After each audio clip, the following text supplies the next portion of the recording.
Hello, everyone. Tonight, we'll journey far across time and space to the cloud-draped mountains and bamboo forests of ancient China, a place where dragons don't roar or breathe fire, but instead whisper lullabies into the wind and sleep curled in jade caves for centuries. This gentle story is designed to help you relax, slow your thoughts, and drift peacefully into sleep. There are no sudden turns, no loud surprises, just a smooth flow of myth and mystery, like water over stone. So, settle in. Lie back. Let your eyes grow heavier with every word. And if you enjoy stories like this, slow, thoughtful tales, to help you rest, please consider subscribing to the channel. Tap the bell so you'll never miss a sleepy tale. Now, close your eyes if you wish. Let's begin. Long ago, in a time when emperors still consulted the stars before planting their crops, and the sky glowed red with the breath of dawn, there was a hidden valley deep within the sleeping mountains of southern China. This valley had no name. It was shielded by vast bamboo groves and watched over by silent stone lions carved into the cliffs. The air here always smelled faintly of jasmine and rain. Wind moved in quiet spirals, teasing the long grasses and tracing ripples on the surface of still ponds. And beneath the earth, far beneath the moss and roots and ancient stones, lived dragons. But not the kind you may be thinking of, not beasts of fire or thunder, nor fierce gold-hoarding monsters from ancient tales. These were sleepy dragons, old dragons, dreaming dragons. They were enormous, yes, some the size of merchant ships, others no bigger than an ox cart. But their scales shimmered like river pearls in fog.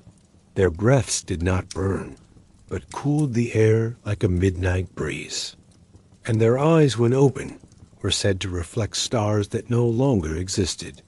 In this peaceful valley, time moved slowly. The sun was never too bright. The moon always seemed full. And the dragons slept year after year, decade after decade, wrapped in coils of silver mist and gentle dreams. But not all dragons slept the same. Some stirred in their dreams, whispering soft riddles to the wind. Others occasionally opened one eye, just to make sure the world was still quiet. And only one, was truly awake. Her name was Yueyu. She was the youngest of the dragons, only 400 years old, a child, in dragon terms. Her scales were a pale lavender, like a lotus at dusk, and her whiskers were as fine as gossamer threads. While the others slumbered without end, Yueyu would lie curled beneath a waterfall, listening to the splash of water over stone, or float lazily above the valley, drifting on warm thermals. She wasn't restless. No, not quite. She was curious. Curious about the humans who sometimes passed near the edge of the valley, carrying baskets of tea or leading their oxen home. Curious about the stars and why they blinked like they had secrets to tell. Curious about a dream she kept having, of a mountain that sang and a voice that called her name, not in dragon tongue, but in the soft, stilted rhythm of human speech. One evening, just as twilight painted the clouds with strokes of peach and plum, Yueyu glided above the valley, her wings barely stirring the air. The bamboo rustled softly below. In the far distance, temple bells rang 3 times, then silence. She circled lower and landed near the jade mirror pond, a place the dragons revered. The pond was as still as polished glass and shaped like the moon. It was said that on some nights, if you gazed into the pond and listened closely, you could hear stories told by the ancient ones, the first dragons, who curled the rivers into shape and whispered dreams into the ears of newborn stars. Yueyu settled her body at the edge, her long neck craning toward the water. She stared at her reflection. Her eyes, though kind, were not yet wise. Her wings were strong, but she had not flown beyond the valley. Her breath was cool and gentle, but not yet ancient. Still, something inside her stirred. And then ... the pond rippled. Not from her breath, nor the wind. Something far beneath the surface had moved. A low hum rose in the air, so soft that it seemed to come from the earth itself. Yuyu's ears twitched. She looked up toward the far mountain ridge. For a moment, she thought she saw it shimmer, like silk caught in sunlight. And then ... a voice. It was quiet, gentle, like someone breathing your name as they fall asleep. Yueyu? She rose, startled. Her wings half opened.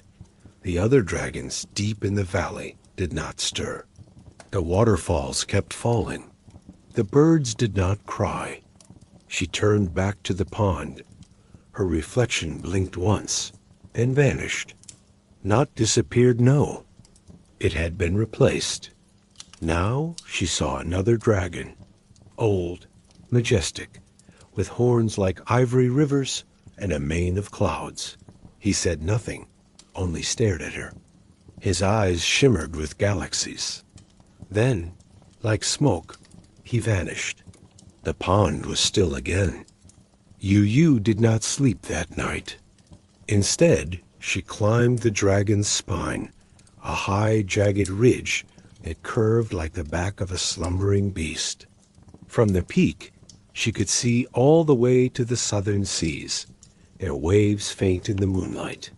She stared until her eyes grew dry and heavy.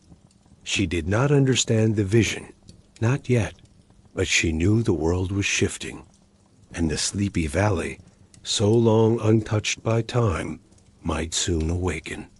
She knew the world was shifting, and the sleepy valley, so long untouched by time, might soon awaken. But for now, she waited. High atop the dragon's spine, the wind danced through her whiskers like a lullaby, and the stars above blinked slowly, like old friends winking from afar. Yueyu curled her long tail around her body, resting her chin gently on her front claws. Below her, the valley shimmered with moonlight. The tips of the bamboo leaves sparkled with dew. Fireflies blinked in slow rhythm, like drifting lanterns, casting specks of warm gold across the dark. In the stillness, her thoughts drifted. She thought of the old tales passed through Dragon Dream's memories of the time before valleys, when the world was sea and sky and fire. Back then, dragons did not sleep. They soared endlessly, etching their wisdom across the firmament in glowing trails of stardust. But all things change, even dragons. Yueyu blinked slowly, remembering one such tale whispered to her in slumber years ago.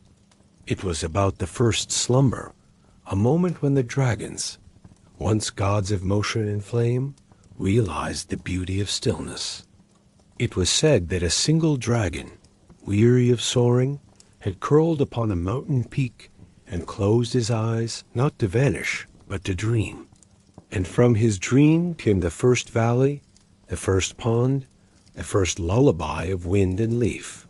His name had been Kingshin, the deep whisperer, and it was his breath that still lingered in this valley. Some said the mist that rolled down the slopes each morning was Kingshin's sigh. Others believed the stones beneath the pond were his ancient scales, turned to jade by time and silence. Yueyu had always listened to such stories with a child's awe, but now after what she'd seen in the pond, she wondered if they were not just stories at all. Perhaps she had glimpsed King Shen himself, or perhaps it was a warning, or perhaps simply a calling. She didn't know. Not yet. The stars wheeled slowly overhead. Somewhere in the forest below, a crane called once, then was silent. Yueyu's breath misted gently in the cool air, curling like a ribbon into the night sky. She stayed that way until dawn crept over the mountains, turning the clouds the color of ripe persimmons. Then, with slow grace, she descended from the ridge and glided back toward the heart of the valley. The dragons were still asleep. Their enormous forms lay half buried in moss and flowering vines. One dozed beneath a field of forget-me-nots, his nostrils puffing out little clouds of golden pollen. Another slumbered so deeply that birds had nested in the grooves between his scales. And yet another called Milan the mirthful lay, half submerged in the lotus lake, her mouth curled in a small smile, as if enjoying a pleasant dream. Yueyu passed them all in silence, careful not to disturb their peace. At the center of the valley stood a wide stone circle etched with ancient symbols and surrounded by tall standing stones known as the Pillars of Listening. Each one was inscribed with a story, written not in words, but in patterns of flowing lines and delicate curves. Only dragons could read them, and even then, only when they truly listened. Yueyu had visited the pillars often, hoping to hear echoes of old songs or stories that might guide her. But the stones were often quiet, content in their slumber, like the dragons they surrounded. This morning, however, was different. As Yueyu approached, the ground beneath her paws trembled, ever so slightly. Not enough to shake the trees, not enough to stir the wind, but enough for her to feel. The center stone called the heart pillar began to glow faintly, a soft, pulsing light like moonlight on a distant sea. Yueyu stepped closer, her breath slowing. She placed one claw gently upon the stone, and a voice ancient, crackling like old paper, whispered in her mind, "She who hears the sleeping breath must soon wake what lies beneath." Then silence. The glow faded. The stone grew still. Yueyu stood motionless for a long time.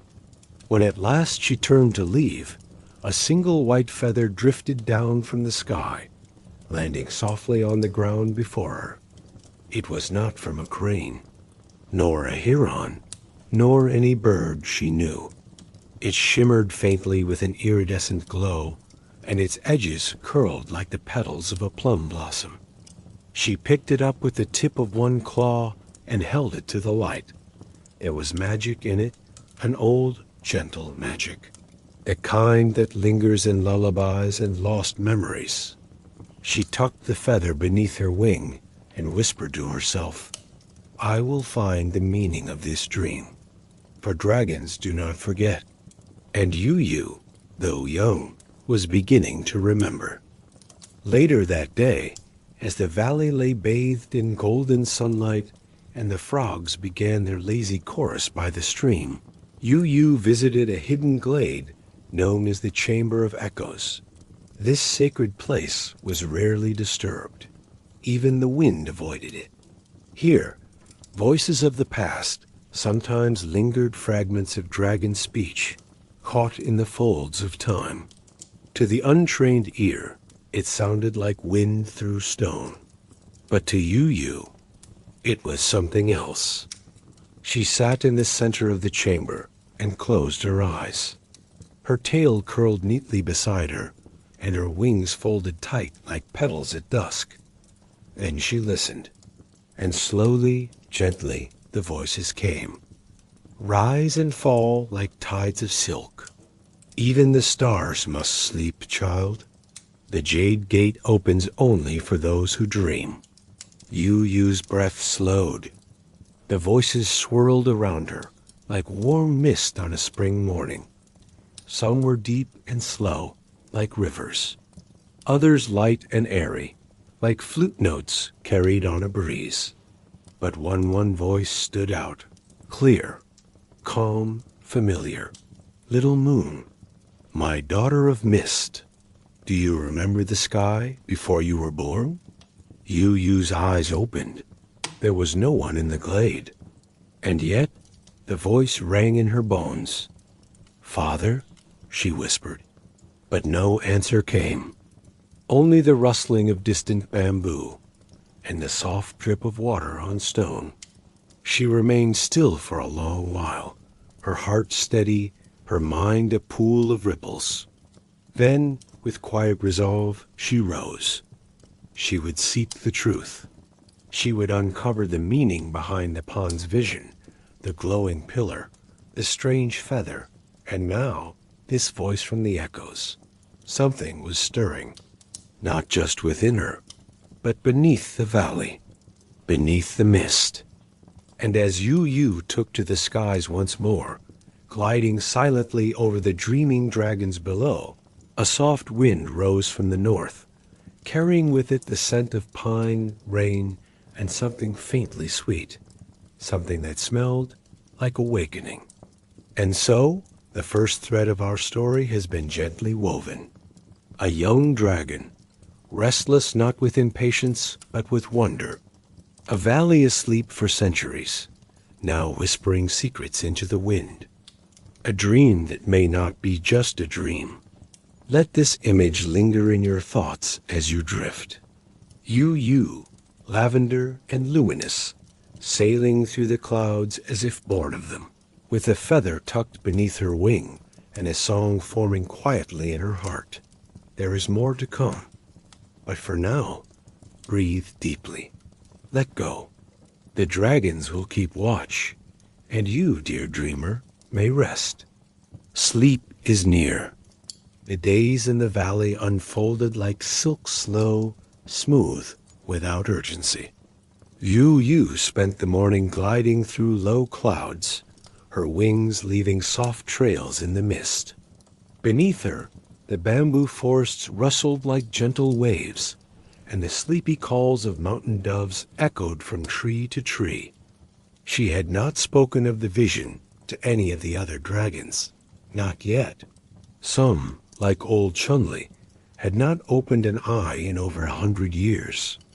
Others, like Zun the Blue, preferred not to be disturbed from their eternal slumber unless the stars themselves fell from the sky. And Yueyu still didn't fully understand what she had seen, but her heart was restless. Not in the way a human heart might be pounding, pacing, but in a deeper, older way. A stirring of ancient memory, a whisper in her bones. She returned to the jade mirror pond each evening, hoping to see the old dragon again, hoping the surface would ripple and speak. But the water remained still. It wasn't silence, though. No, it was waiting. One twilight, as Yueyu hovered above the southern cliffs, where the peach blossoms bloomed even in winter, she noticed something strange. The earth below her shimmered. Not bright, not loud. A faint glow, pulsing like a heartbeat. Curious, she spiraled downward, landing softly on moss-covered stones.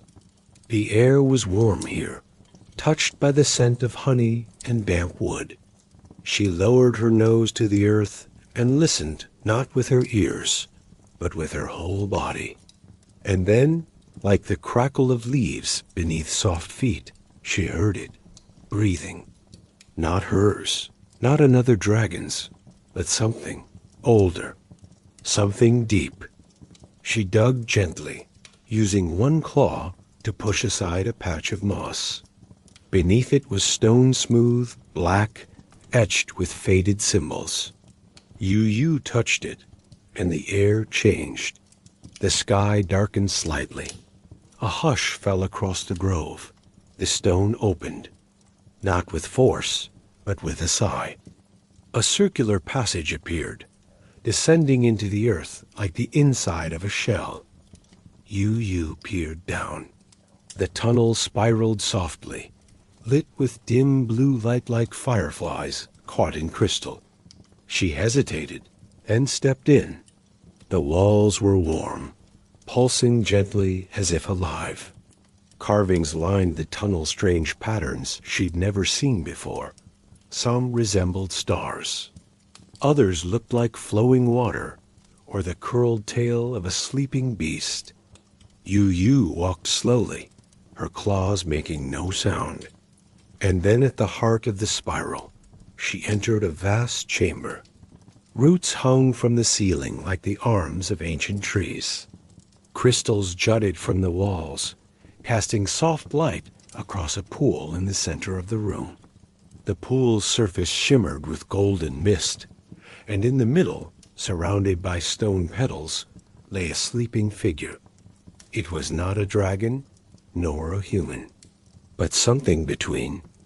A guardian. He was tall twice the height of a man, and yet curled in slumber like a child. His skin was bark and starlight. Vines grew gently across his shoulders, blooming with tiny night blossoms that gave off the scent of lavender and memory. His eyes were closed, but Yueyu could feel them watching her through the veil of sleep. She stepped closer, and the guardian stirred. His eyelids fluttered open, revealing eyes like molten gold eyes that had seen empires rise and fall. Rivers change their course, and stars blink out in silence.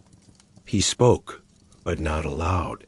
His voice echoed in her mind like a breeze through pine trees. "What calls you here?" Asterisk, asterisk. Yueyu bowed her head, not from fear, but reverence. "I saw a vision," she replied. "In the pond. A dragon, old. He called my name."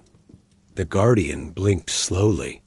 One of the blossoms on his shoulder opened fully, revealing a tiny glowing bird within, who chirped once and flew upward into the roots above.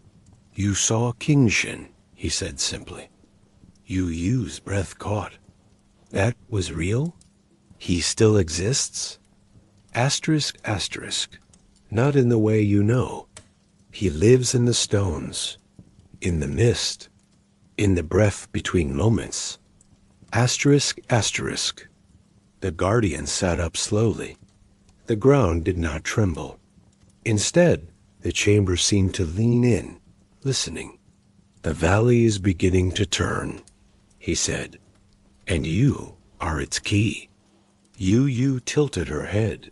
"But why me?" The guardian smiled gently, his mouth like cracked earth after rain. "Because you are awake." He rose to his full height now, towering like a tree that had learned to move. Asterisk, asterisk. The others dream. That is their gift, their purpose. They hold the balance of silence, but silence must one day end, and then begin again. Asterisk, asterisk. He walked toward the pool and touched its surface. A ripple spread outward, revealing visions within. A child walking through a storm, clutching a golden talisman. A fire in the forest, scattering foxes into the night. A mountain dot dot dot splitting. And in all of it a feather, pale, glowing, the same feather Yueyu had found. The feather came from the north wind, the guardian whispered. She only visits once every 1,000 years.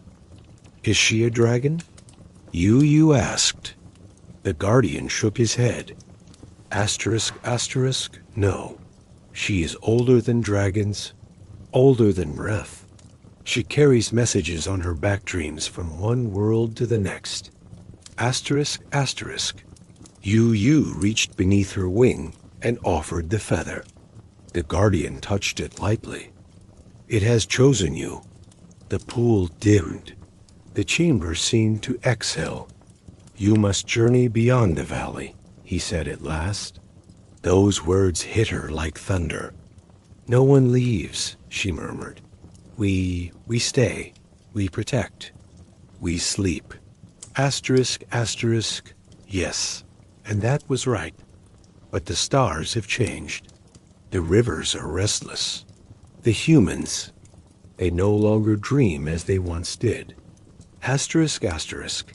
He placed the feather in her paw. They are forgetting. The chamber darkened slightly. The roots above groaned. Asterisk, asterisk. If their dreams die, we die with them. Our slumber is tied to their stories. Asterisk, asterisk. Yueyu nodded slowly. Then I must find this child and listen to her dream. The guardian smiled. He stepped back, returning to the center of the pool, lying down once more. Go when the moon is next full, he said. Asterisk, asterisk. Follow the mist. It will know the way. Asterisk, asterisk. And with that, he closed his eyes. The blossoms dimmed. The chamber fell still. Yueyu turned and made her way back up the spiral path, her thoughts soft but clear. The outside world waited just beyond the peaks. And she, youngest of the dragons, bearer of a feather and a dream, would go to meet it. She spent the following days preparing not with weapons or maps, but with meditation, with listening. She visited each sleeping dragon, laying her forehead gently to theirs, whispering her thanks. She dipped her wings in the mirror pond. She walked barefoot across the stone circle, letting the ancient lines press into her skin like stories told without sound. And when the moon grew full round and silver as a bowl of rice, she climbed once more to the peak of Dragon's Spine. The mist rose to greet her. It curled around her wings, her tail, her breath. And then it moved, not downward, not away, but forward, toward the world beyond the mountains. Yueyu followed, and the valley, ancient and sleeping, watched her go, its youngest breath carried by the wind. The same feather Yueyu had found. The feather came from the north wind, the guardian whispered. She only visits once every 1,000 years. Is she a dragon? Yueyu asked. The guardian shook his head. Asterisk, asterisk. No, she is older than dragons, older than breath. She carries messages on her back dreams from one world to the next. Asterisk, asterisk. Yueyu reached beneath her wing and offered the feather. The guardian touched it lightly. It has chosen you. The pool dimmed. The chamber seemed to exhale. You must journey beyond the valley, he said at last. Those words hit her like thunder. No one leaves, she murmured. We stay, we protect, we sleep. Asterisk, asterisk. He placed the feather in her paw. They are forgetting. The chamber darkened slightly. The roots above groaned. Asterisk, asterisk. If their dreams die, we die with them. Our slumber is tied to their stories. Asterisk, asterisk. Yueyu nodded slowly. Then I must find this child and listen to her dream. The guardian smiled. He stepped back, returning to the center of the pool, lying down once more. Go when the moon is next full, he said. Asterisk, asterisk. Follow the mist. It will know the way. Asterisk, asterisk. And with that, he closed his eyes. The blossoms dimmed. The chamber fell still. Yueyu turned and made her way back up the spiral path, her thoughts soft but clear. The outside world waited, just beyond the peaks. And she, youngest of the dragons, bearer of a feather and a dream, would go to meet it. She spent the following days preparing not with weapons or maps, but with meditation, with listening. She visited each sleeping dragon, laying her forehead gently to theirs, whispering her thanks. She dipped her wings in the mirror pond. And when the moon grew full round and silver as a bowl of rice, She climbed once more to the peak of Dragon's Spine. The mist rose to greet her. It curled around her wings, her tail, her breath. And then it moved, not downward, not away, but forward, toward the world beyond the mountains. Yueyu followed, and the valley, ancient and sleeping, watched her go, its youngest breath carried by the wind. In the next part, we'll journey into the human lands, where Yueyu must learn the language of dreams from those who have forgotten how to sleep deeply. But for now, let this image rest with you. A dragon, soft and luminous, flying above mist-soaked peaks, carrying a single glowing feather and 1,000 stories in her chest. Breathe, sleep. The guardian will keep watch beneath the roots. And the journey has only just begun. Because you are awake. He rose to his full height now, towering like a tree that had learned to move. The others dream. That is their gift, their purpose. They hold the balance of silence. But silence must one day end, and then begin again. He walked toward the pool and touched its surface. A ripple spread outward, revealing visions within. A child walking through a storm, clutching a golden talisman. A fire in the forest, scattering foxes into the night. A mountain ... splitting, and in all of it a feather, pale, glowing. The same feather Yueyu had found. The feather came from the north wind, the guardian whispered. She only visits once every 1,000 years. Is she a dragon? Yueyu asked. The guardian shook his head. No, she is older than dragons, older than breath. She carries messages on her back dreams, from one world to the next. Yueyu reached beneath her wing and offered the feather. The guardian touched it lightly. It has chosen you. The pool dimmed. The chamber seemed to exhale. You must journey beyond the valley, he said at last. Those words hit her like thunder. No one leaves, she murmured. We stay, we protect, we sleep. Yes, and that was right, but the stars have changed. The rivers are restless. The humans, they no longer dream as they once did. He placed the feather in her paw. Asterisk, asterisk. They are forgetting. The chamber darkened slightly. The roots above groaned. If their dreams die, we die with them. Our slumber is tied to their stories. Yueyu nodded slowly. And I must find this child and listen to her dream. The guardian smiled. He stepped back, returning to the center of the pool, lying down once more. Go when the moon is next full, he said. Follow the mist. It will know the way. And with that, he closed his eyes. The blossoms dimmed. The chamber fell still. Yueyu turned and made her way back up the spiral path, her thoughts soft but clear. The outside world waited, just beyond the peaks. And she, youngest of the dragons, bearer of a feather and a dream, would go to meet it. She spent the following days preparing, not with weapons or maps, but with meditation, with listening. She visited each sleeping dragon, laying her forehead gently to theirs, whispering her thanks. She dipped her wings in the mirror pond. She walked barefoot across the stone circle, letting the ancient lines press into her skin like stories told without sound. And when the moon grew full round and silver, as a bowl of rice, she climbed once more to the peak of Dragon's Spine. The mist rose to greet her. It curled around her wings, her tail, her breath. And then it moved, not downward, not away, but forward, toward the world beyond the mountains.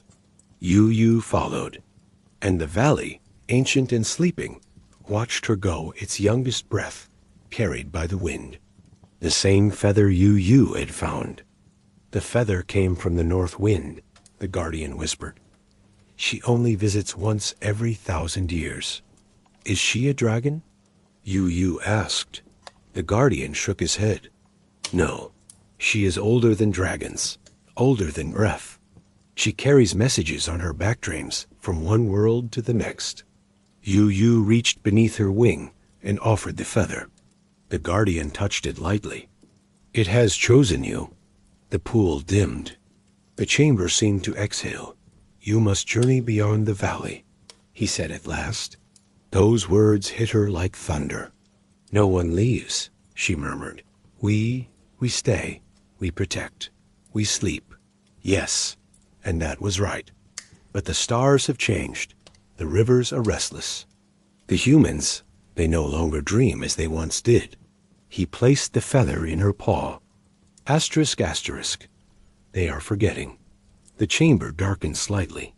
The roots above groaned. If their dreams die, we die with them. Our slumber is tied to their stories. Asterisk, asterisk. Yueyu nodded slowly. Then I must find this child and listen to her dream. The guardian smiled. He stepped back, returning to the center of the pool, lying down once more. Go when the moon is next full, he said.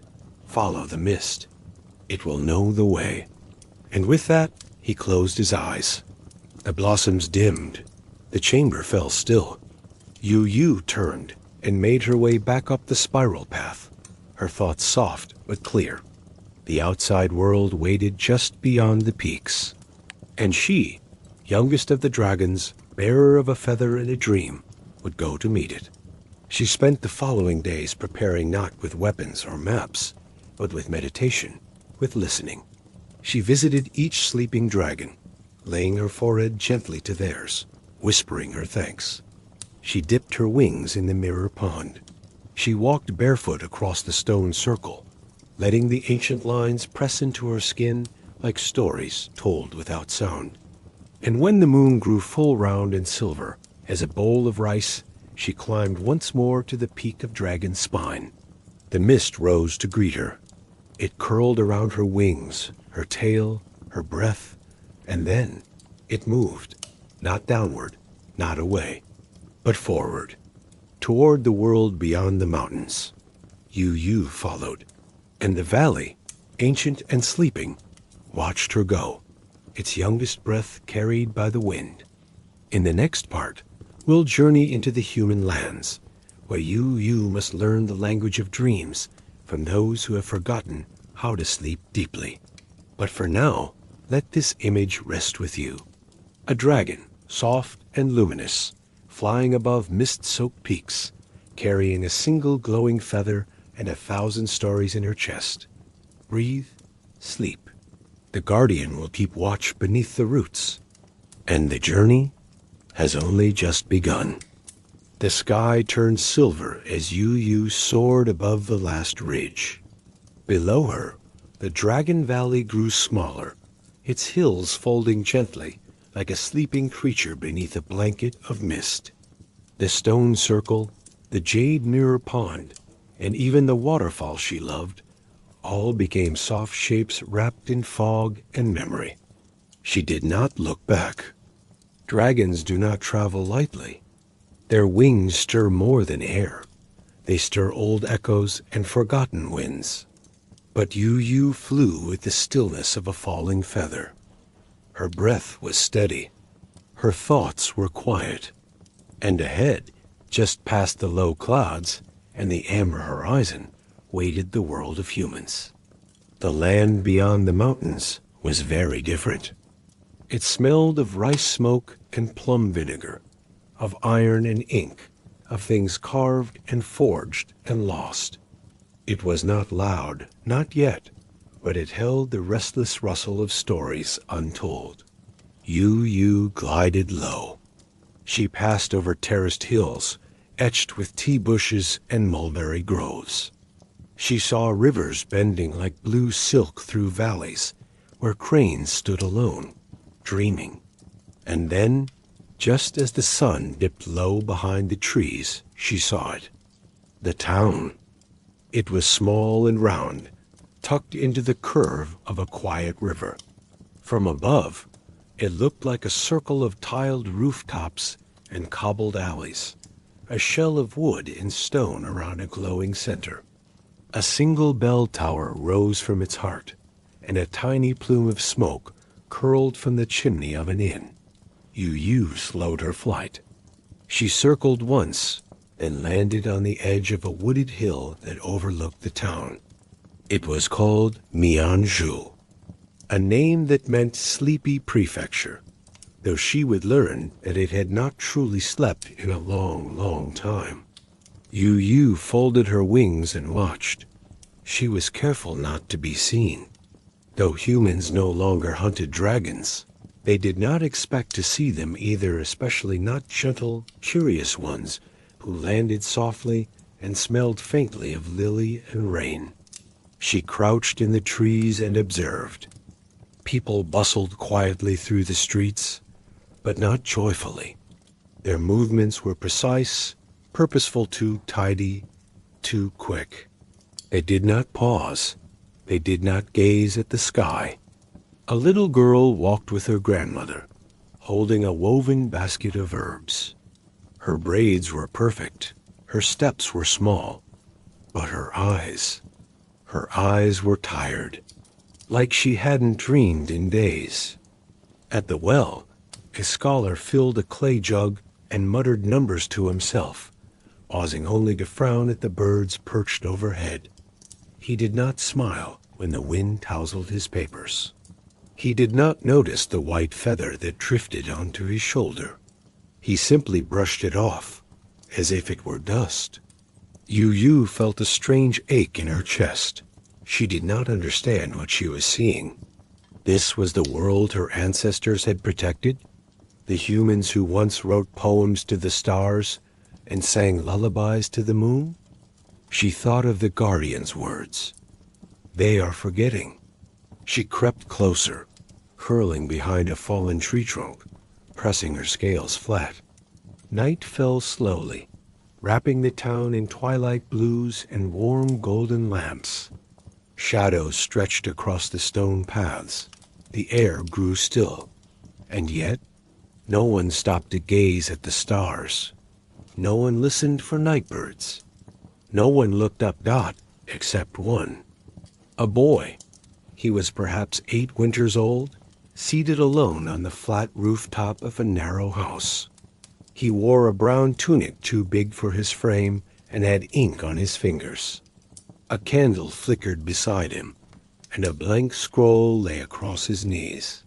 He stared upward, not at the rooftops, nor the bell tower, but at the sky. His mouth moved softly, soundlessly. Yueyu leaned closer, her whiskers brushing the ferns. She listened. Why don't I dream anymore? His voice was gentle, sad, like a forgotten flute.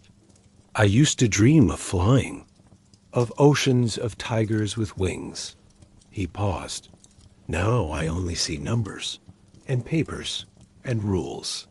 He sighed, setting down his brush.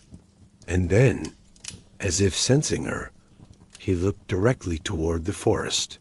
Not at her, but near her.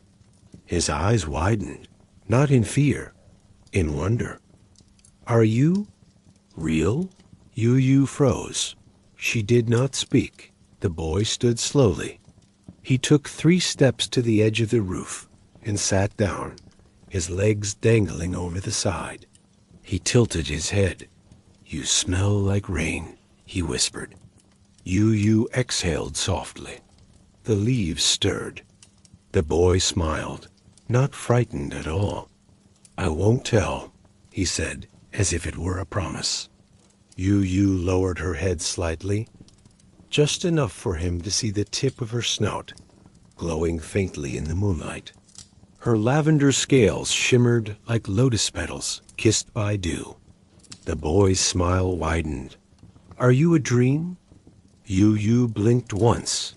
Then, gently, she nodded. That night, Yueyu curled in the woods above the town, her tail tucked beneath her head resting lightly on a mossy stone. But she did not sleep. She watched. She listened, and she began to understand. Mianzhou was quiet, yes, but not peaceful. It was tidy, but not content. The townsfolk moved with clockwork rhythm, waking, eating, working, sleeping, but their dreams had faded like calligraphy left too long in the sun. The children no longer dreamed of flying. The elders no longer dreamed at all. Even the wind, it seemed, did not know where to go. In the morning, Yueyu shifted into the form of mist. Dragons, when needed, could become fog or rain or even the flicker of fire in a brazier. She drifted silently through the market street, past steamed buns and copper bells and silk merchants, unnoticed. She saw the boy again, now carrying a scroll case and walking beside an older man who scolded him for daydreaming. "Keep your eyes forward, Zhuer," the man snapped. "The world rewards focus, not fantasy." "But I saw," the boy began. "You saw nothing." And just like that, the moment was gone. Yueyu felt the ache deepen. She returned to the forest and waited. That night, Su returned to the rooftop, alone. He brought no scrolls, only a cup of tea and a folded paper crane. He sat quietly and whispered into the wind, "If you're still out there, I had a dream last night." He smiled, first one in a long time. Yueyu, hidden in the shadows, stirred gently. "I was flying," he said, "but not like a bird. A cloud that knew where to go." He looked down at the crane in his hand. "Thank you," he whispered. "If it was you." Yueyu stepped forward, this time fully visible. Her eyes met his. Su gasped, but did not run. He simply stared. "You're beautiful," he said. Yueyu lowered her head. She exhaled a soft breath, cool and fragrant, like the air after rain. Su reached forward and touched her. Not roughly, not as a boy touching something rare, but gently, like a memory. "Why are you here?" he asked softly. Yueyu didn't answer with words. She reached beneath her wing and offered the feather. Su held it carefully. "It's warm," he said. "It hums." Yueyu nodded. Zu's eyes grew distant. I remember now. My dreams. They used to be so bright, so big." He looked up. "Will you stay?" Yueyu blinked once, then twice, then stepped back into the shadows. Su stood alone on the rooftop, holding the feather as a breeze rose from the east. That night, every child in Mianzhou dreamed. They dreamed of things they could not name: mountains made of glass, trees that whispered, rivers that sang, and dragons that floated like clouds. Even the scholar, in his study, dreamed of a single glowing eye watching gently from the woods. Even the old bell tower dreamed, its chimes echoing softly into the night without wind. And Yueyu, far above, drifting in slow circles above the rooftops, smiled. In the next part, Yueyu will discover that restoring dreams has awakened something deeper, something that stirs not only the mind, but the forgotten dangers of the world. But for now, let us return to this gentle thought. A boy on a rooftop, a dragon in the dark, and a single dream returned like a candle lit in a forgotten room. Rest your thoughts. Let your breathing slow. The valley watches, and sleep is near. The dreams had returned. Like petals unfolding after rain, they opened slowly throughout Mianzhou. They came in the gentle quiet of night in lantern-lit rooms, on rooftops beneath moonlight, in hammocks under willow trees. Children dreamed first, as they always do. Then the elders, who had once believed they'd forgotten now. Even the stone walls of the bell tower began to hum softly, as if remembering old songs that had not been sung in 100 years. Yueyu watched from the woods. She had not spoken to Sue again, not with words. But he always knew when she was near. He left small offerings on the edge of the forest. Peach blossoms in a carved bowl, a polished stone that looked like a sleeping rabbit, a paper lantern shaped like a dragon with clouds painted on its belly. Yueyu would return these gestures with quiet winds that lifted his sleeves, or with a faint warmth that made his dreams deeper and brighter. Mianzhou was beginning to breathe again. But not all breath is peaceful, and not all things that sleep should be woken. It began with the river. One morning, the fishermen discovered that their boats would no longer drift beyond a certain bend. The water became unusually cold, not icy, but breathless, like holding your face above still water too long. Then came the dogs. They howled at night, not in fear or fury, but in confusion, howling at things the humans couldn't see. They stopped going near the woods. Even Zhu's small white dog, Ping'an, refused to cross the threshold of the bamboo groves, tail low, ears back. Then the dreams changed. First subtly, a child dreamed of falling from a tree that had no end. Another saw shadows walking upside down on the ceiling. An old woman awoke in tears, unable to remember why. Then came the cold, a hush in the air. The wind, once full of whispers, now carried a silence that pressed against the skin like frost. It came at dusk, lingering, watching.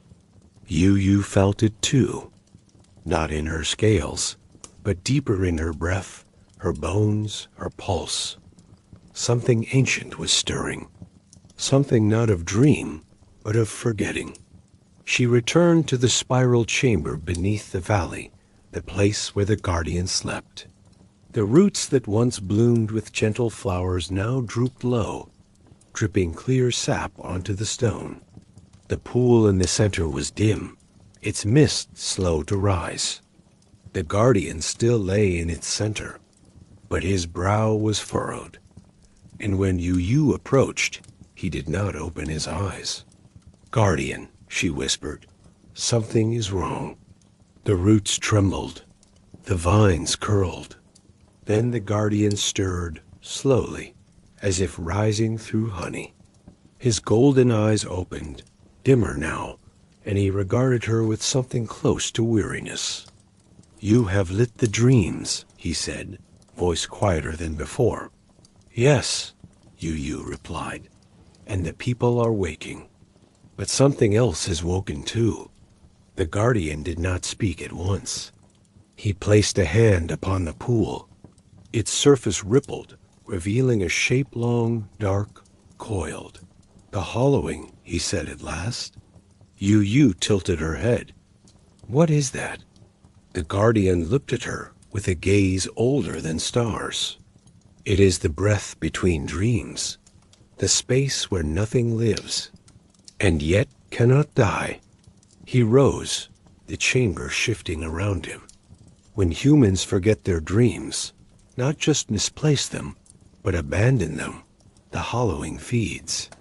It grows in silence, nurtured by despair, clothed in routine. It creeps into the roots of things, into wells, into wind. He stepped back and placed a hand on her brow. "You have broken its slumber." Yueyu felt the cold now, a chill not of air, but of thought. What can we do? The guardian closed his eyes. Where it settles. Light cannot linger, but you may still carry warmth. You must return to the town. Speak to the dreamers. Remind them not only to remember, but to share. Share? Dreams are rivers, he said. They are not meant to be kept. Yueyu bowed her head. I understand. But as she turned to leave, the guardian called softly after her. Beware the bells. She paused. The bell tower? The guardian nodded. It was built upon an old gate. He lowered himself once more into the pool, his vines coiling around him like a mother's embrace. "Sleep gently," he murmured, "even when the world stirs." When Yueyu returned to Mianzhou, dusk was falling. The river had stopped flowing. The air was thick, like mist that refused to move. It clung to the skin, to thought. The townsfolk moved more slowly now, not from exhaustion, but from weight. A heaviness that pressed inward, not outward. The dreams were no longer dreams. They had become echoes. Sue met her at the forest edge. He carried the feather still, now worn and slightly faded. "I feel them," he said, eyes wide, but not afraid. "The shadows." Yueyu sat beside him. He placed a small scroll between them. "I started writing again," he said. "Stories. I made one for you." She nudged the scroll open with her snout. Inside, drawn in childlike brushstrokes, was a dragon curled around a town, wings wide like the night sky. Above it, small stars twinkled with tiny eyes. Beneath, children danced. "I gave you 6 legs," he said, "because I thought you might want to run as well as fly." Yueyu blinked once, then twice, and exhaled a breath that made the candle beside them flare softly. Sue looked around. "People are scared again," he said. "Not loud scared, quiet scared." He looked at the bell tower. "It rings every morning now, but no one climbs it."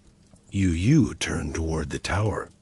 It had grown darker, not in color, but in presence.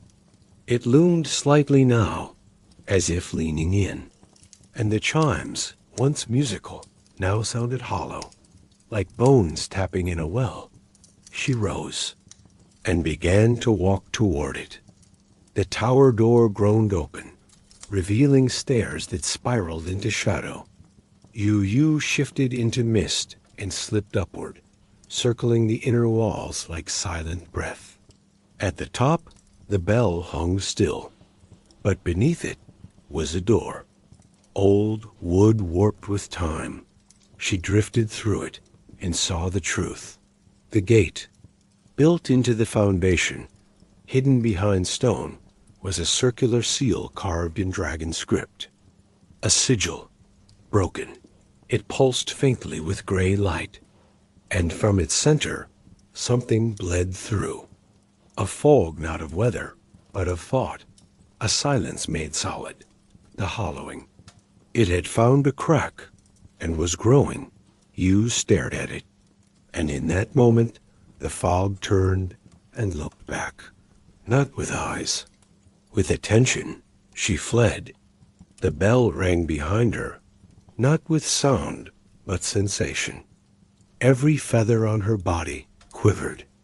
Every dream she had ever touched trembled. The hollowing had seen her. That night, she returned to Sue. They sat beneath the trees. She did not speak. He did not ask. Instead, he unrolled a second scroll. This one was blank, and he offered it to her. "Maybe you could dream one now," he said. Yueyu touched the scroll, closed her eyes, and let the breath of her ancestors pass through her. Images danced across the paper, a dragon cradling the moon, a river flowing backwards into the sky, a child planting stars like seeds. Sue watched in wonder. The image glowed faintly, just for a moment, then settled. "Will it be enough?" he asked. Yueyu didn't answer. She didn't know. But she knew this. Dreams are not answers. They are bridges, and she would help others cross. In the next part, the hollowing begins to take shape, testing the bond between dreams and those who dare remember. But for now, let this stillness stay with you. A dragon and a child, a scroll between them, and a world slowly remembering how to breathe. Let your breath fall softly now. The night is near, but so is the dream, and sleep is always waiting. The bell tower no longer rang dot, not in the way it once had. Now, the sound came low and dull, like echoes from a dream slipping away.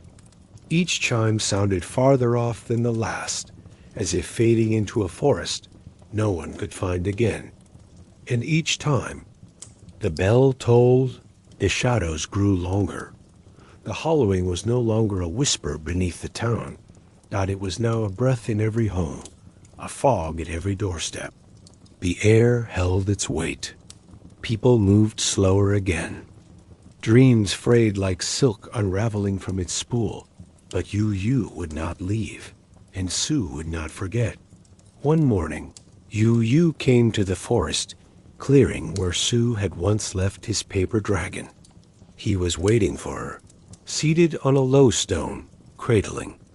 A lantern made of thin rice paper and twine. It had no light inside, only a painted swirl on each side, a spiral made of stars. "I think I remember something," he said as she approached. "Before I stopped dreaming." He set the lantern down in front of her. "I remember stories?" He looked up at her, eyes soft. "Before I fell asleep inside myself." Yueyu blinked slowly. "I think stories are how we hold the light." Sue said dot she touched the lantern gently. With one claw dot it pulsed softly. Just once. Sue smiled. "See?" And for the first time since the hollowing stirred, something changed in the air. A warmth. Small, but present. Yueyu breathed it in dot. Yes, dot stories, dot dreams. Alone could fade, but stories could be told. Shared, shaped dot, and in the sharing, light returned. They began with the children. Sue gathered them at the edge of the woods, near a patch of stones where peach blossoms had begun to bloom again, though it was far too early for spring. Each child brought something: a feather, a marble, a broken fan.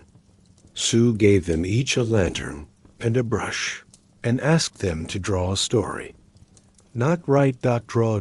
One girl painted a tiger made of clouds, curled beside a sleeping whale. A boy painted his father's shadow hugging the moon. Another girl, younger still, painted nothing but a spiral of wind carrying leaves that turned into stars. Yueyu watched, hidden among the trees, her scales glowing faintly with approval. The lanterns began to glow. No flame, no fuel. Only story light. Each night they lit the lanterns. They did not float them into the sky, not yet, but placed them on rooftops and windowsills, on the branches of trees and the edges of streams. And wherever a lantern glowed, the hollowing withdrew. Just slightly. It hated light. It did not understand. And stories it could never quite remember how to swallow. The townsfolk noticed. At first they were wary, suspicious of the drawings, the odd glows, the children giggling in the dark. But slowly, gently, the stories spread. A lantern was placed at the shrine. Another by the baker's door. And one by the old woman who'd forgotten the color of her dreams, until she saw her granddaughter's painting of the two of them dancing in clouds of red plum petals. She wept. And then she painted one herself. A boy with wild hair and dragon eyes, sitting atop a bell tower made of music. Yueyu returned to the guardian. This time, the spiral chamber was brighter. Not much, but the pool no longer shimmered gray. The guardian stirred, vines blooming again with pale blossoms. "You have brought the stories back," he said. Yueyu nodded. "But the hollowing still waits." "It always will," he replied. It is not. An enemy. It is absence. She tilted her head. The only way to keep it small, he said, is to keep remembering. He leaned closer. To dream is divine. To share is sacred. Then he placed his hand over her heart. You carry both. The hollowing, however, had not stopped Dot. It changed, Dot adapted. Now it crept in not as silence, but as noise. Dot voices in the dark. Whispers beneath the stairs. Doubt disguised as logic. Dot. What if the lanterns go out? What if stories are lies? What if dreams are distractions? People began to hesitate. Lanterns dimmed. Dot. Children grew quiet. Even Sue, one night, clutched his feather tightly and said, What if I can't tell the story right? Yueyu breathed beside him, soft and slow. Then just tell it your way, he said aloud, answering his own question. And he did. The next day, he stood before the bell tower, scroll in hand, and told the story of the first lantern, the one Yueyu helped him light with her breath. He told how the dream had come back. Dot, and how it glowed like fireflies singing. He read aloud as the sun set. Dot, and the people listened. Dot, and the lanterns glowed brighter again. Then came the fog. Dot, thicker than before. Dot, it rolled in like velvet smoke, curling into streets and through shutters, muting color and sound. And with it came figures. Dot, not solid, not clear. Dot, but suggestions of movement. Dot, shadows shaped like forgotten regrets. They passed through doorways, whispered through cracks, circled the bell tower. Yueyu met them at the center of the town. She did not fight. She did not roar. She breathed. Cool breath. Steady. Dot, not fire, but memory. Dot, and where it touched the fog, stories bloomed, images written in air.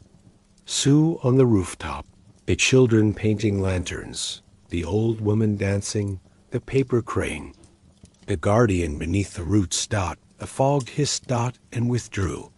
But it did not vanish. Dot, not yet. Then came the final idea. A lantern festival, not of celebration, but of memory. Sue and Yueyu, with the help of the townsfolk, hung hundreds of lanterns from the trees, from the rooftops, across the bridges and boats. Each one held a story, a picture, a word, a whisper. Dot, and on the night of the full moon, they lit them all. Dot, together. Dot, the town became a river of stars. Children laughed, elders cried, and the bell tower grew still. Yueyu soared above them, a ribbon of lavender light circling once, twice, 3 times. And the hollowing? It did not vanish, but it stepped back and waited. Dot, because it knew now. Mianzhou remembered, and forgetting would not come easily again. Dot, in the next part, Yueyu will face a deeper truth, that to protect dreams is not to hold them, but to let them change and pass on. But for now, let us rest in this memory. A town covered in lanterns. Dot, each one a dream retold, each one a breath reclaimed. And overhead, a dragon watching gently from the stars. Breathe in, let go. The dream is still here. Sleep well. The festival lanterns burned through the night, not with fire, but with memory. Dot, their glow hummed softly, like lullabies floating just above the rooftops. The streets of Mianzhou were quieter than usual, not hushed in fear, but in peace. Dot, it was. The kind of quiet that follows a song, the kind of stillness that holds a heartbeat. Yueyu circled high above the rooftops, her wings silent in the air. She watched as Sue fell asleep beneath a row of swaying plum trees, a lantern cradled in his arms, the golden feather still tucked into the hem of his sleeve. He had not let it go once. Dot And now it pulsed faintly gently with each of his breaths. Sign that the story had taken root, that the dream had settled, that the hollowing, for now, had retreated. But the sky was shifting again. Yueyu felt it in the air, an ancient rhythm, older than storms and deeper than silence. Something was calling her, not from the town or from the bell tower, but from within herself. A pull, a pulse, like the drumbeat of a memory she'd long forgotten how to dance to. She knew what it meant. The guardian had once told her, greater than every dragon dreams, but some dreams must be faced, greater than, and some must be returned. Yueyu had helped restore dreams to others, but her own? It still waited, somewhere far beyond the edge of even her knowing. And so, just before dawn, she rose into the clouds and began her quiet journey home. The mountains welcomed her like the arms of old friends. Mist rolled across the peaks, soft as sighs, and the wind sang her name in gentle loops. She flew low over the dragon's spine, where the sun was just beginning to kiss the stones with light, and she landed at last at the edge of the jade mirror pond. It was just as she had left it. Still, silent, sacred. But something was different. Now the pond no longer reflected the sky, that it reflected her, not as she was, but as she had once been. Small, curled, curious. She stared at the image in the water and felt something stir deep within her chest, a soft ache. Like the first breath after waking. It was time. She stepped into the pond. The surface did not break. Instead, it embraced her, and she sank not downward, but inward into herself. She awoke in a field of stars, not the cold kind that burned from far away. These were warm, soft, singing. They floated around her like fireflies, whispering her name in different voices. Some were hers as a hatchling. Others were her mother's, her siblings, the guardian Sue. And one voice she had never heard before, and yet she knew it. Greater than, do you remember why you came here? It was not accusing. Not stern. Just gentle. Patient. Like a teacher who knows. A child will find the answer, if only given the time. I don't remember, Yueyu whispered. The stars shifted, and the voice replied, greater than then let us remember together. She saw a memory.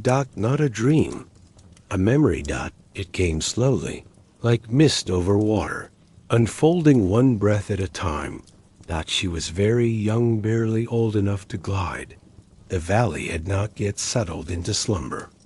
Dragons were still awake, still speaking, still weaving stories through the skies like great calligraphers of the wind. There had been a storm, a terrible one, and she had been lost, separated from the others, blown from the cliffs, carried far beyond the borders of the valley. She had landed in a strange grove, shivering, alone, calling out with a voice too small to echo. And there had been a feather, white, glowing. It had floated gently down from the trees and landed beside her. When she touched it, warmth bloomed. In her chest, a story began, one she did not understand, one that felt bigger than her name, but it calmed her, guided her. Led her home. She had kept that feather, always, but over time. She forgot why. Until it found her again, curled beneath her wing like a lullaby she thought she'd written, but had only borrowed. Yueyu breathed in, and the memory faded. She was back in the pond now, still standing, the water calm around her. Knees. She opened her eyes.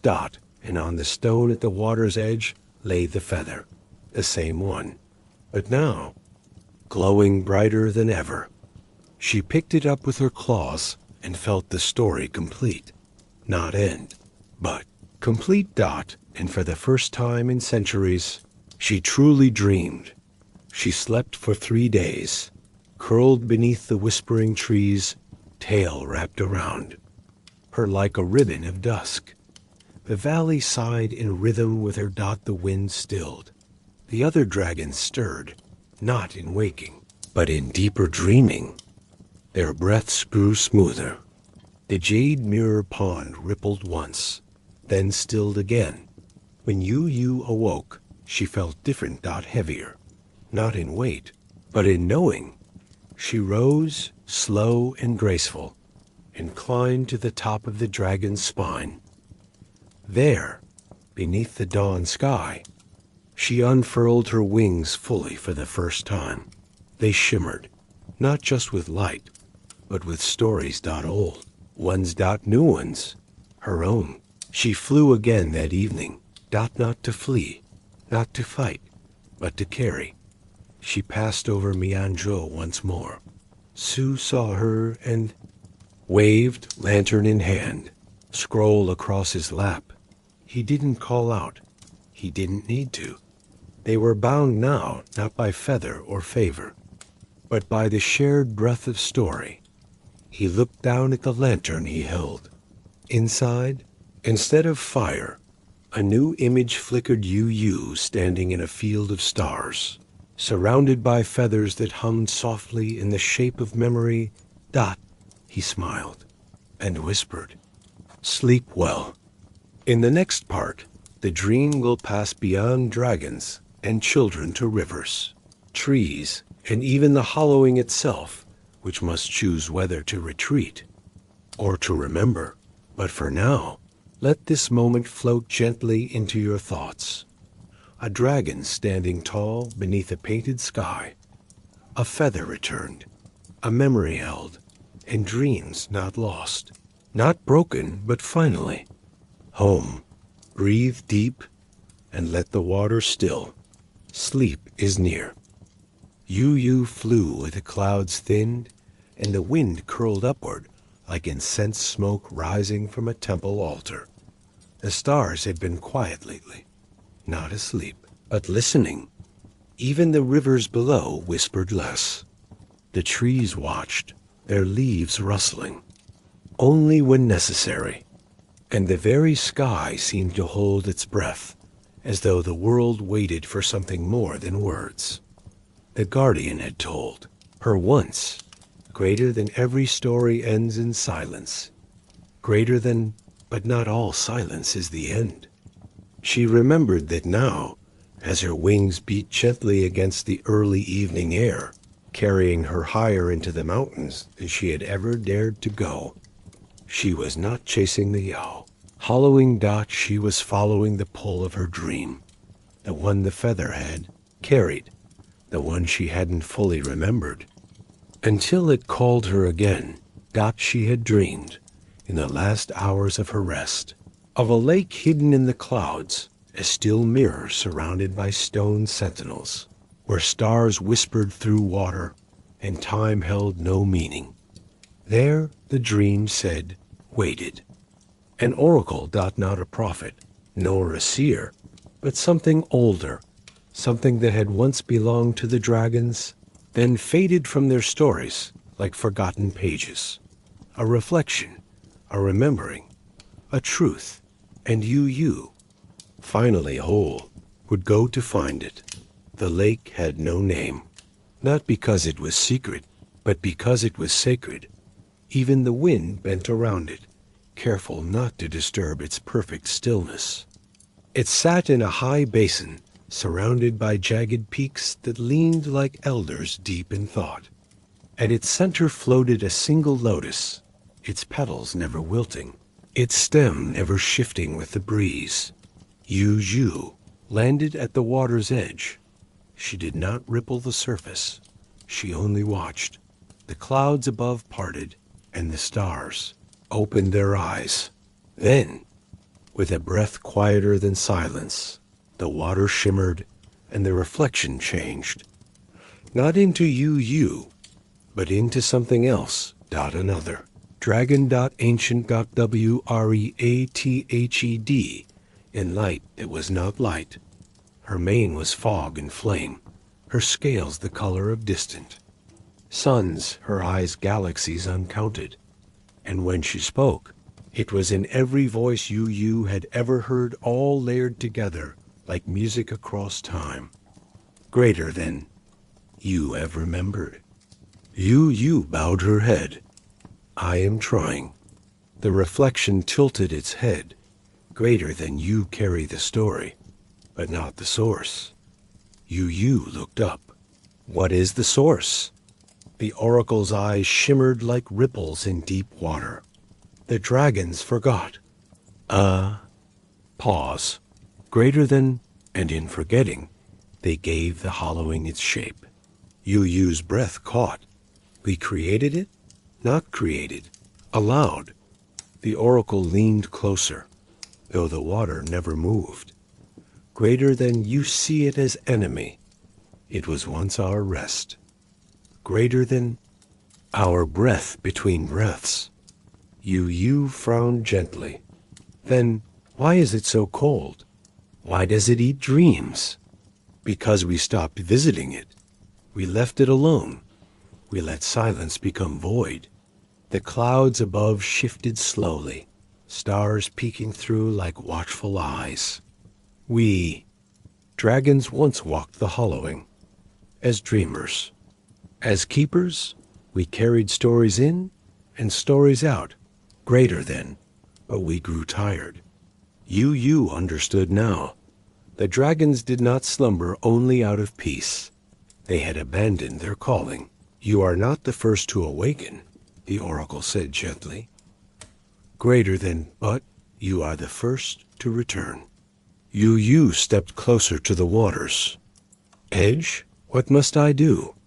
Walk the hollowing, not to banish it. Greater than, but to listen.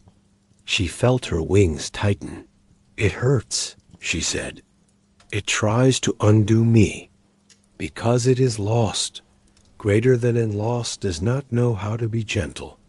Until someone listens. Yueyu's gaze lowered. Greater than will it destroy me? A pause. The lotus in the lake pulsed once with faint light. Greater than no, but it will change you. And then, as slowly as it had appeared, the oracle began to fade. But before the water returned to stillness, she left one final thought. Greater than to dream alone is safe. Greater than to dream with others is sacred. Then the lake became mirror again. And Yueyu saw herself, not just as she was, but as she could be. She slept at the edge of the lake, curled in a crescent beneath the stars. No hollowing crept here. No wind howled. Even time seemed to wait politely for her to finish resting. And when she rose, just before dawn, the lotus had drifted toward her. Inside, it was a single drop of silver light. She drank it, and began her descent. The hollowing was waiting, not like before, in no longer hidden fog, that it no longer whispered in shadows, that it stood, in the heart of the old valley, where the dreamless stones once lay. The hollowing had taken form, not as a monster, not as storm, but as stillness. Too large to ignore, it was a circle. A clearing, empty, and Yueyu stepped into it. The moment she crossed its edge, sound vanished. Not silence, absence, no heartbeat. No breath. Even her thoughts slowed, She walked, and the world fell away. She saw nothing, and yet she saw everything, faces from stories long faded. A dragon folding into smoke. Sue's hand holding a feather. The guardian before he became vines. And her own small shape, crying beneath a storm, touched by the light of a floating dream. The hollowing showed her everything, not to frighten, but to ask, "Do you remember?" She did dot every part, and so she breathed dot once, dot cool, dot full dot, and with it, the stillness cracked, dot not shattered, dot open dot, and from the center of the hollowing, a light blinked once dot small, dot like a star reborn. She returned to Mianzhou the next day, dot tired, not triumphant, dot changed, dot the town had not yet noticed. The fog had not returned, but in the center of the square, where once the bell tower had whispered shadows, now sat a pool dot, still dot gentle dot reflecting only the sky. The people came. One by one, they stared into it dot, and they remembered. Each their own story, each their own dream. And when they left, they walked. Taller, slower, softer dot, like those who had heard a lullaby they thought was lost. Yueyu flew above them only once more. Then she returned to the forest dot, to the trees dot, to the wind dot, into a new kind of sleep, not to forget, but to carry. For she knew, now more than ever, some dragons dream to guard, some dream to rest, greater than but, the rarest of all, dream to remember for everyone else. In the next part, the dream comes full circle, and a final seed of stillness is planted, one that will bloom not in fire, but in a child's heart and a dragon's breath. But for now, hold on to this. A mirror lake dot a silver drop. A dragon returned, and the hollowing no longer a threat, but a part of the story. Let your breath settle. Let the stars blink gently above you. Oracle has spoken, and sleep is near. The valley was quiet, but not the kind of quiet that waits or hides or fears. It was the quiet of breath, of peace. The kind of quiet that arrives only after a story has been told and heard, when nothing more needs to be said. The kind of silence that holds everything gently, without pressing, without pulling, just holding. Yueyu glided softly above the treetops, her wings barely moving. Below her, the bamboo swayed like dreamers reaching upward. The mirror pond reflected more than sky now. It held stars even in daylight, and when the wind touched its surface, the ripples moved like script. The dragons still slept, but their sleep had changed, no longer deep like forgetting, but soft like waiting. Yueyu circled once above the place she used to rest, a small grove beside a waterfall, tucked beneath a silver tree dot, and then, with a breath as slow as moonlight, she landed. She walked the valley slowly. She visited each dragon in turn. Chunli, curled beside a moss-covered ridge, now wore a garland of fresh wildflowers across his brow. Someone, maybe a child, had left a folded paper crane beside his claw. Milan, still submerged in the lotus lake, now dreamed beneath a surface that shimmered with soft music. When Yueyu dipped her wing into the water, the ripples returned in patterns like lullabies, written in light dot, and Zun the blue, who had not opened an eye in centuries, stirred gently as Yueyu passed, one breath escaping his snout in the shape of a single glowing feather. Back at the center of the valley, the stone circle had changed too. The ancient markings were no longer silent. When Yueyu stepped across them, the symbols glowed faintly, as if remembering something they had once promised not to forget. She lay down there, her body coiled loosely, her wings relaxed, her gaze turned toward the sky, and she listened, not with her ears, with her being. The wind told her of Sue, now older, still riding, still dreaming. The river told her of the hollowing, smaller now, resting not, vanquished, but comforted. The stones whispered of stars that no longer feared falling. And the trees told her something new. There was a child, not yet born, but already dreaming not far from the valley, across mountains and forests, in a quiet village, by a river of jade stones. A child waited. This child would not know Yueyu, not by name, not by shape, but by story.